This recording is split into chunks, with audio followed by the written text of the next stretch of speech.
पासून जवळपास 20 तारखेपर्यंत तुमच्या जुन्नर तालुक्यामध्ये हवामान कोरडं राहणार आहे, पाऊस काय येणार नाही त्याच्यामुळे. नमस्कार, मी पंजाब डक. 2026 ला मात्र सरासरी इतका पाऊस पडणार आहे, जेमतेम पडणार आहे, मात्र पिकाला लागेल तसा पडणार आहे, मात्र पिकं मात्र खूप चांगली येणार आहेत म्हणून हा अंदाज 2026 लक्षात घ्यायचा. आजपासून जवळपास 20 तारखेपर्यंत तुमच्या जुन्नर तालुक्यामध्ये हवामान कोरडं राहणार आहे, पाऊस काय येणार नाही त्याच्यामुळे काही चिंता करायची गरज नाही.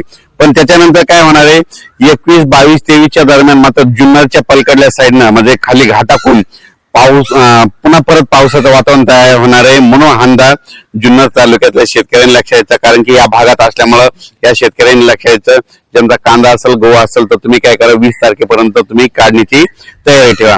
राज्यात सांगायचं झालं तर पूर्व विदर्भ, पश्चिम विदर्भ, दक्षिण महाराष्ट्र, उत्तर महाराष्ट्र, कोकणपट्टी, खानदेश सगळीकडे 20 तारखेपर्यंत कसला पाऊस येणार नाही, काही चिंता करायची गरज नाही.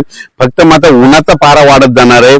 चांगला काही ठिकाणी 38°, कुठे 39, कुठे 40, 41, 42, 43 अंशापर्यंत उन्हाचा पारा वाढणार आहे म्हणून हा अंदाज देखील सर्व पूर्व विदर्भ, पश्चिम विदर्भ, दक्षिण महाराष्ट्र, उत्तर महाराष्ट्र, कोकणपट्टी, खानदेश, मराठवाड्यातल्या सर्व शेतकऱ्यांनी हा अंदाज लक्षात घ्यायचा.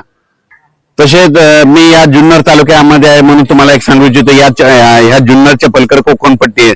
तर या कोकणपट्टी शेतकऱ्याचे मला फोन आले, त्यांच्याकडे आंबा उत्पादक आहेत. तर त्यांना सांगू इच्छितो की म्हणजे कोल्हापूर जिल्हा, सातारा जिल्हा, पुणे जिल्हा, असाच हे पट्टा चांगला नाशिक पर्यंत हे जे पट्टा आहे ना, ह्या पट्ट्यामध्ये मात्र 19 तारखेच्या नंतर त्यामध्ये त्या परिसरामध्ये पावसाचं वातावरण होणार आहे. 20 तारखेपासून त्या कोकणपट्टीच्या म्हणजे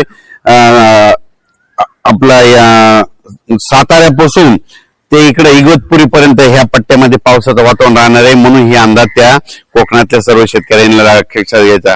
त्याच्यानंतर उत्तर महाराष्ट्राकडे म्हणजे नंदुरबार जिल्हा झालं, धुळे जिल्हा झाला, जळगाव जिल्हा झाला, नाशिक जिल्ह्यात झालं, त्या शेतकऱ्याला सांगू इच्छितो की 20 तारखेपर्यंत तुमच्या इकडे कसला पाऊस येणार नाही म्हणून हा अंदाज त्यांनी लक्षात घ्यायचा. त्याच्यानंतर आपण मराठवाड्याकडे नांदेड जिल्हा झालं, परभणी जिल्हा झाला, हिंगोली जिल्हा, बीड जिल्हा, धाराशिव जिल्हा, लातूर जिल्हा, जालना जिल्हा, संभाजीनगर या मराठवाड्यातल्या शेतकऱ्याला सांगू इच्छितो की 20 एप्रिल पर्यंत कसला पाऊस येणार नाही त्याच्यामुळे काही चिंता करायची गरज नाही. त्याच्यानंतर विदर्भ 6, 5, 11 जिल्हे, वर्धा, नागपूर, भंडारा, गोंदिया, चंद्रपूर, यवतमाळ, वाशिम, हिंगोली, बुलढाणा, अकोला, अमरावती ह्या विदर्भ, पूर्व विदर्भ आणि पश्चिम विदर्भातल्या 11 जिल्ह्यातल्या शेतकऱ्याला सांगू इच्छितो की उन्हाचा पारा वाढत जाणार आहे, पाऊस काय येणार नाही म्हणून तुम्ही तुमच्या हळद शिजवू शकता, कांदे काढू शकतात, पाऊस काय येणार नाही म्हणून हा देखील अंदाज त्या विदर्भातल्या शेतकऱ्यांनी लक्षात घ्यायचा. तसेच महाराष्ट्राच्या लगत जे तेलंगणा आहे, तेलंगणातल्या राज्यातल्या सर्व शेतकऱ्याला सांगू इच्छितो की आता म्हणजे जवळपास 20 तारखेपर्यंत